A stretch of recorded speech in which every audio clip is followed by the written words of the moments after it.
अच्छा राजन जी, अपनी पेंटिंग के माध्यम से, अपने कुछ के माध्यम से अगर दर्शकों के साथ कोई ऐसे इमोशंस या कुछ ऐसे एक्सपीरियंस शेयर करना चाहें, जो आपको बहुत ही याद आते हैं या फिर आपको बड़े अच्छे लगते हैं, तो आप क्या शेयर करेंगे, क्या साझा करेंगे हमारे दर्शकों के साथ? देखिए, ऐसे बहुत सारे किस्से हैं।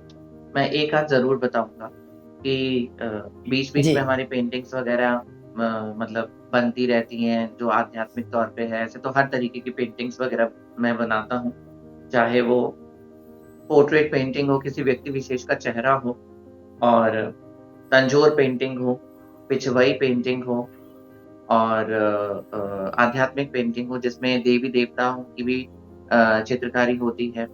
भगवान श्री राधा कृष्ण की चित्रकारी होती है, भगवान विष्णु की चित्रकारी होती है और जहाँ पे भी पेंटिंग वगैरह पे मैं एक किस्सा आपको सुनाऊँगा।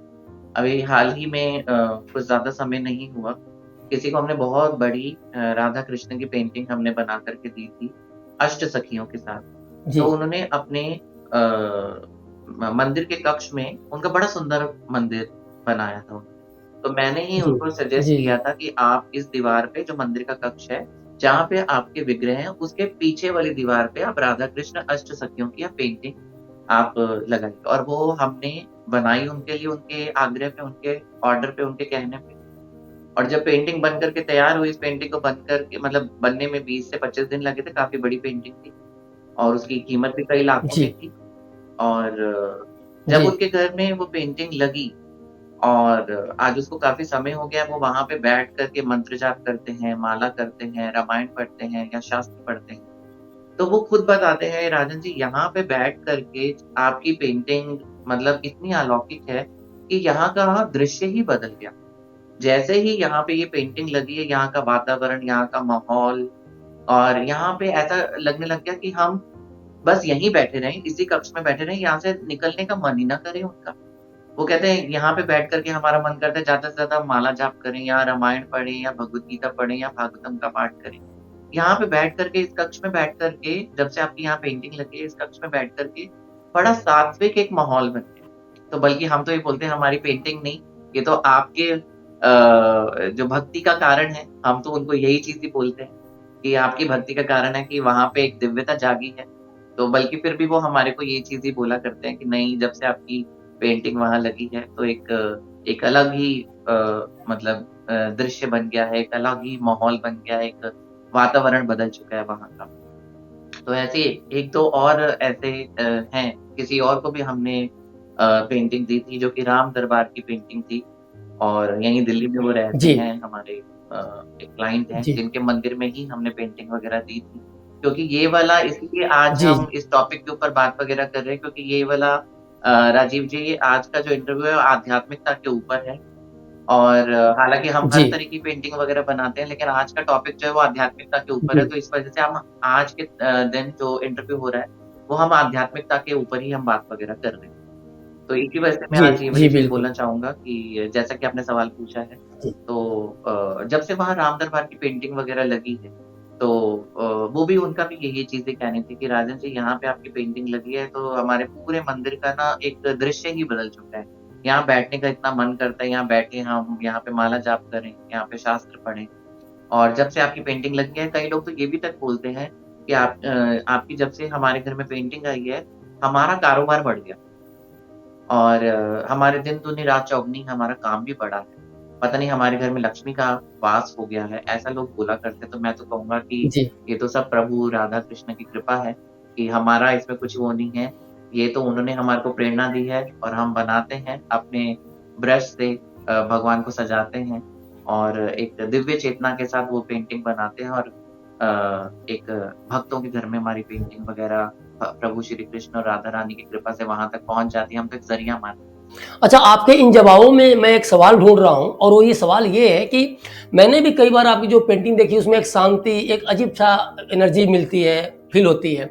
ये जो इफ़ेक्ट हैं, ये जो प्रभाव है, कहाँ से उत्पन्न होते हैं? क्या इन पेंटिंग्स के लिए आप किसी साधना का प्रयोग करते हैं या कोई आप इसमें कोई अलग से तैयारी करते हैं या कोई ध्यान करते हैं? कैसे ये प्रभाव कैसे उत्पन्न होता है? राजीव जी इसमें सही आप कह रहे हैं। एक आध्यात्मिकता की शक्ति की एक ज़रूरत होती है, तभी उस चीज़ को उकेरा जाता है, तभी उसको जी, चीज़ को बनाया जाता है। तो इसके लिए अगर हम कहते हैं कि कोई भी चीज़ अगर करनी हो, मेहनत तो करनी पड़ती है, डेफ़िनिटली। अगर किसी भी फ़ील्ड में जाना हो, कड़ी मेहनत करनी पड़ती है। अगर यही चीज़ ही अगर हम भगवान श्री कृष्ण की पेंटिंग या किसी देवी-देवता की पेंटिंग बना रहे हैं और उसमें अगर अलौकिकता को डालना है, एक दिव्य चेतना को डालना है, तो दिव्य चेतना होनी भी चाहिए, तभी वो दिव्य चेतना पेंटिंग में आ पाएगी। तो उसको किया कैसे जाता है? मेरा एक दैनिक दिनचर्या है कि मैं जल्दी सुबह उठता हूँ और अभी आज का जी, जो समय चल रहा है वो कार्तिक का समय चल रहा है। कार्तिक का महीना 12 महीनों में से सबसे ज़्यादा श्रेष्ठ माना जाता है। तो कार्तिक के महीने में वैसे जी, भी हम तो वैसे भी रोज़ उठते ही हैं, 4 साढ़े 4 हम उठ जाते हैं। तो मेरा मतलब जी, अलग से भी चलता है मेरा कि मैं उठ कर के मैं अपना आचमन वग़ैरह कर लेता हूँ। आचमन वग़ैरह करके मैं अपनी साधना, अपना ध्यान माला के जाप से मैं करता हूँ, माला करता हूँ। हमारा मंत्र जो है वो श्रील प्रभुपाद ने जो वर्ल्ड वाइड इसको फैलाया, भगवान श्री कृष्ण ने जगह-जगह पे ये गाँव, कस्बे में जा-जा करके चैतन्य महाप्रभु ने भी इस चीज़ को विस्तार किया है। वो मंत्र क्या है? हरे कृष्णा, कृष्णा कृष्णा हरे हरे, हरे अरे राम, वाह! राम राम हरे तो सुबह उठ वाह, कर वाह, के वाह! बिल्कुल, बिल्कुल। ये मंत्र को हम जपते हैं और प्रभु को सिमरन करते हैं, प्रभु को ध्याते हैं और क्योंकि ब्रह्म मुहूर्त का जो वेला होता है, वो एकांतिक वेला होता है। उसमें ना तो कोई शोर-शराबा होता है, तो उसमें एकाग्रचित्त होकर के ध्यान बहुत अच्छे से लग पाता है। तो ध्यान जब लगता है, तो आप जब सुबह उठ कर के अगर आप ध्यान लगाएँगे, तो जब आप मंत्रों को आप जाप करते हैं, तो जब आप ध्यान लगाते हैं और उसके बाद जब आप कोई भी काम वगैरह करते हैं, तो वो आप बहुत अच्छे से कर सकते हैं क्योंकि आप हर एक काम को एकाग्रता से आपने पहले से ये चीज़ सीख ली होती है, मंत्रों के उच्चारण से। धीरे-धीरे, धीरे-धीरे मंत्रों में बहुत शक्ति होती है और आप सारे काम जो है एकाग्रचित्त होकर के सारे काम वो कर सकते हैं। तो उससे भी आपको एक चेतना मिलती है। वही चेतना जब हम अपनी चित्रकारी में डालते हैं, तो जैसे कि लोग बताते हैं जैसे कि मैं आपको बोल ही चुका हूँ, इससे पहले वाले बातों में जी, कि वो सब भाव जो है वो डाले जाते हैं पेंटिंग के अंदर। तो राजीव जी यही है कि हमारे दिनचर्या इस तरीके की है कि हम अपना मेडिटेशन सुबह उठ कर के करते हैं, ध्यान वगैरह करते हैं और अभी कार्तिक भी चल रहा है, तो कार्तिक में तो और ज़्यादा 12 महीने में से सबसे ज़्यादा श्रेष्ठ कार्तिक का महीना कहा जाता है। इसमें सबसे सुबह उठ कर के स्नान आदि करके और हम उसके बाद जो है आरती करते हैं, तुलसी जी की आरती होती है और तुलसी जी की आरती के बाद जो है नरसिंह देव जी की आरती की जाती है। फिर उसके बाद दामोदर अष्टकम पढ़ा जाता है। दामोदर अष्टकम पढ़ के फिर हम माला का जाप करते हैं और ये हमारा पूरा 1 महीना ऐसी साधना कार्तिक के महीने में चलती है और उसके बाद भी जो है हम अपनी अलग-अलग साधना हर महीने की, उसके बाद जो है अपनी अलग-अलग साधना होती है। राजन जी, कई कला प्रदर्शनियों में मैंने आपकी कई सारी पेंटिंग्स देखा है, काफ़ी राधा कृष्ण की मूर्तियों से पेंटिंग से हट के भी आपकी पेंटिंग देखा है, काफ़ी हमें अट्रैक्ट भी करती हैं। लेकिन इनके बीच में एक एज़ ए जर्नलिस्ट मुझे कई बार ये सवाल आपसे करने का मन किया जो कि लेकिन मैं पूछ नहीं पाया। आज मैं पूछना चाहता हूँ कि जब आप राधा कृष्ण की मूर्तियाँ बनाते हैं, प्रतिमा बनाते हैं, पेंटिंग्स करते हैं और जब आप दूसरी पेंटिंग्स को बनाते हैं, तो उसमें उन दोनों के बीच में स्थिति क्या होती है? मन स्थिति आपकी क्या होती है? मतलब राधा कृष्ण की पेंटिंग बनाते समय मन स्थिति क्या होती है और दूसरी जो पेंटिंग बनाती है उसमें आपकी मन स्थिति क्या होती है? कितना क्या डिफरेंट होता है और क्या स्थिति होती है? राजीव जी, इसमें मैं डेफ़िनेटली ये चीज़ कहूँगा कि जब हम भगवान श्री कृष्ण को, राधा रानी को चित्रित कर रहे हैं या राम भगवान को चित्रित कर रहे हैं, सीता मैया को चित्रित कर रहे हैं, विष्णु भगवान को चित्रित कर रहे हैं, तो डेफ़िनेटली मेरा जी, रुझान ज़्यादा डिवोशनल पेंटिंग्स की तरफ है। उन पलड़ा जिसको हम कहते हैं कि ज़्यादा डिवोशनल पेंटिंग की तरफ है। मेरा उसमें अलौकिक मन लगता है, हुँ, एक मज़ा आता है। मतलब एक अच्छा भगवान को हुँ, कैसे सजाएँ, भगवान का मुखमंडल कैसे बनाएँ, भगवान की आँखें कैसे बनाएँ, अरे! इससे ज़्यादा भी सुंदर हम बना सकते हैं। भगवान का चरण इससे भी ज़्यादा जी, सुंदर बना सकते हैं। अरे! ये नहीं यहाँ पे ये हम डालते हैं या ये कलर स्कीम नहीं हम यहाँ पे दूसरी कलर स्कीम डालते हैं। मतलब एक और हुँ, मज़ा आता है भगवान को और सजाने में और करने में, भगवान को और ग्लोरीफाई करने जी, में, भगवान को और अलंकृत करने में मज़ा आता है कि बस करते जाओ, करते जाओ, करते जाओ, बनाते जाओ। तो इस तरीके से रहता है। जी। और रही बात दूसरी पेंटिंग्स वगैरह की, तो देखिए हम सब तरीके के काम वगैरह करते हैं। और जब दूसरी जी, पेंटिंग वगैरह बनती है, तो हाँ, ऐसा नहीं कि हमारा उसमें मन नहीं लगता, डेफ़िनेटली उसमें भी मन लगता है। लेकिन जैसा कि मैंने आपको बताया कि हम कीर्तन सुनते हैं, तो जब हम भगवान को बना रहे होते हैं, तो जैसे कहते हैं डबल इंजन की सरकार हो जाती है कि हम साथ जो बना रहे हैं, तो भगवान को ही बना रहे हो, सुन किसको रहे हैं? भगवान को ही सुन रहे हैं। तो वो सब सराउंडिंग सारी की सारी भगवानों वाली हो जाती है, भगवान की हो जाती है कि राधा कृष्ण के गीत लगा रहे हैं, भागवतम लगा रहे हैं। लेकिन जब हम दूसरे की पेंटिंग बना रहे हैं, तो बना तो रहे हैं क्योंकि हमने ऑर्डर है, तो ऑर्डर पे तो हम काम करेंगे ही करेंगे डेफ़िनेटली। अगर कोई हमें देगा और किसी को हमारा काम इतना ज़्यादा पसंद है, तो हम क्यों मना करेंगे?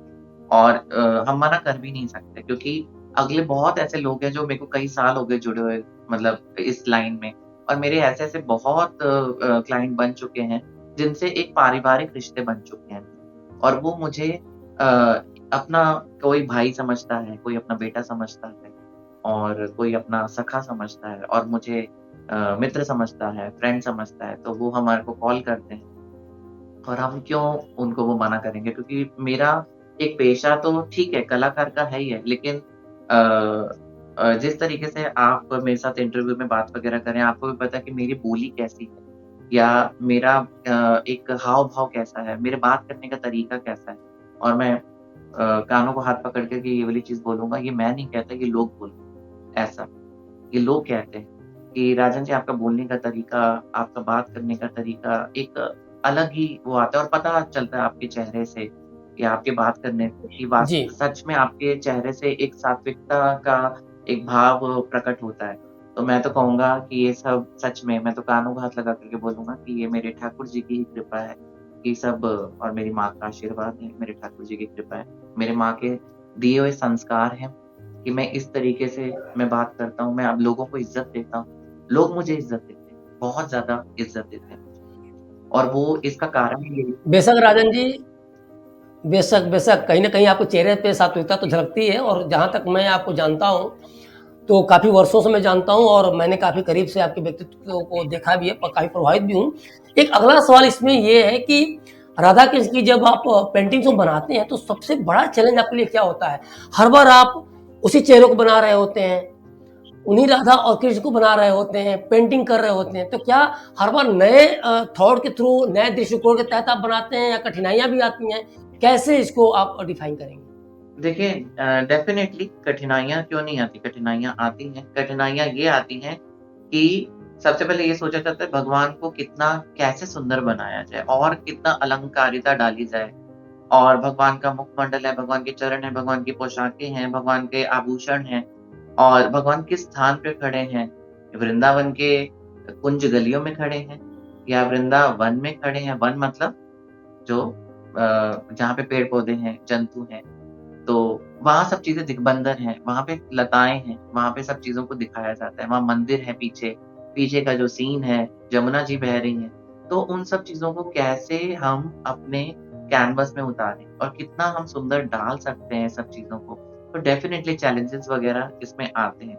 लेकिन मैं तो ये बोलूँगा इसी के साथ ही साथ सब चीज़ों का एक ही निचोड़ है कि प्रभु का नाम लेते हैं और अपने ब्रश को स्टार्ट करते हैं और बनाते हैं। प्रभु का नाम लेकर के वो चीज़ बन जाती है अपने आप ही, हमें खुद भी नहीं पता होता था कि बस प्रभु करने वाले होते हैं और हमारा हाथ भी प्रभु ही चलाने वाले होते हैं, वो चीज़ बन जाती है।